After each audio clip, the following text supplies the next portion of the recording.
Hello friends, welcome to the channel. My name is Hako. In this video I want to present to you evidence number 73 that the dev team hates attackers. No, but there is a trend present in every single event banner attacker that's been released since, the game was released.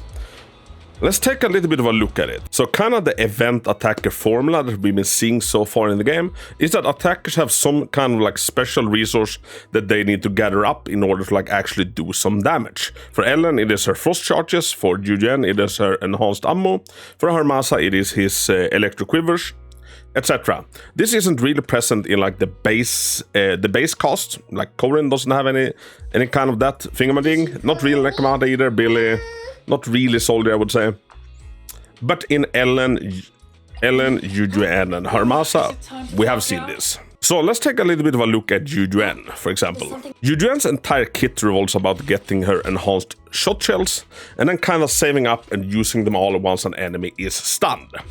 Now, getting these shot shells is kind of hard work, especially if you do not have her Cinema 1.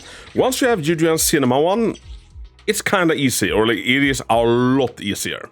So it's like a self-imposed problem that the game fixes with just one copy of the character. Now Ellen, mind you, my Ellen is super loaded. She works in the exact same way, kinda. With Ellen, you want her flash freeze charges, and if you have an M0 Ellen, you have to work really freaking hard with these ones. If you have M1, this becomes a lot easier. You get a full stack of them if you do one charge attack. So once again, a self-imposed limitation that makes the character kind of clunky, I would say, without this. But with this, it becomes just an entirely different character. And especially with Ellen, her M2 just makes her, in my opinion, the most fun character in the game. Now, Harmasa also has this problem. His bread and butter is his electro quivers. And what does his one do? Well, they allow the stack to increase by quite a lot, and when an electric quiver is triggered, 2 consecutive ha-auto-no-ya will be fired at the target. So once again, this is kind of a limitation that the game puts on Harmasa, and they solve it with one cinema. Now I feel like I want to be less harsh on Harmasa since we got one for free, and we shouldn't look gift horses in the mouth. Now, everybody knows that attackers kind of struggle really hard to try to compete with Anomaly agents. Anomaly agents really seem to be the favorite child of the dev team. And the stark difference between Harmasa and Miyabi really showcases the difference between the roles. And this is just another one of those differences I don't really understand. Because if I also include Anomaly agents in this, and then we take a look at any Anomaly agent's M1. Let's take Yanagi. Now, Yanagi's M1 is super freaking cool, and we don't have anything in the game similar to it. But we do. One similar thing would be Miyabi's gear piece that she can get in Deadly Assault that just automatically allows her to perfect dodge any attack coming her way. So this is a very cool new mechanic that is quite a big buff for Yanagi on her M1. Let's check out Miyabi's M1. Now, mind you, Miyabi is also a character that needs to accumulate a certain resource. For her is Fallen Frost in order to unleash her strongest attack, but she doesn't really have any problem doing this, so they don't need to buff it with her M1. Although they do buff it with M2, but that is kind of excessive. Once again, we can see that M1 from Miyabi is just an insane increase just to her damage numbers. And if we take a look at Jane. Now, Jane does get one extra attack of Salsho Jump whenever she enters the Passion State, but once again, this isn't really needed, and the big thing about this is all of the other extra stuff this does, the increase in damage. I said that the closest Anomaly character that has their cinemas built up like attackers would probably be Bernice and her Kindred Flames. Now, if you're gonna run Bernice, having M1 or her engine really helps her out being in the nitro fuel state. But what we also do see is that this is also paired up with a lot of extra increase in damage. It's not just about managing her special resource. And this stark difference in how the different role cinemas are handled kind of hit me after I done a recent video kind of discussing that I really enjoy playing attacker, and in a lot of cases more than I do my Anomaly agents. Then someone pointed out in a comment oh, but yeah, Hako, you have cinemas on your event attackers. Then I got thinking, yeah, I do. And with Ellen, she's kind of what got me into the game. I'm shark, sign me up, freaking love sharks.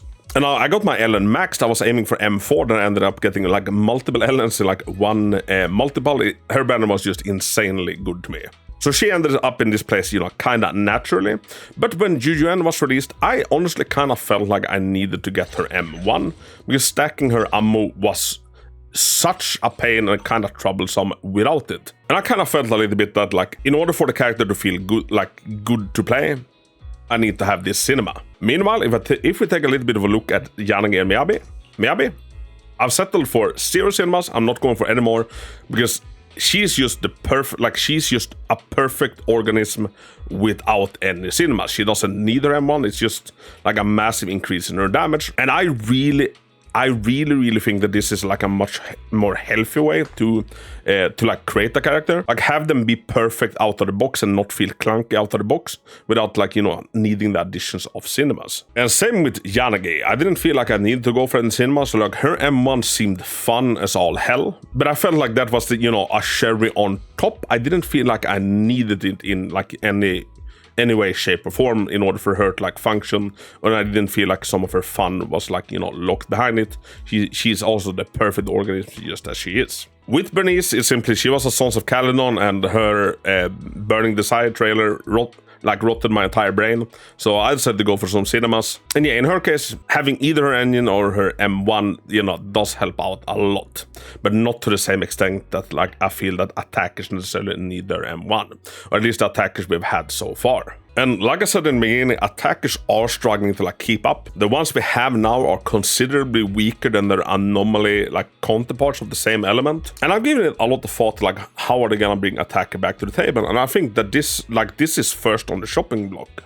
And I'm very much hoping that Evelyn might be the start of like a new wave of attackers that aren't designed in this manner. Like, a character shouldn't feel clunky to use without certain cinemas, and especially when it is the role that's already struggling, if they have to then struggle even harder to get the resources they need to do damage, and that damage is so inferior to the damage of Anomaly agents, yeah, I don't think that is the way forward with attackers. And I am hoping that Evelyn and any attacker we get after Evelyn will have like Mindscape ones more similar to Yanagi and Miyabi, and less cinema ones like Ellen and Yujuan, for example.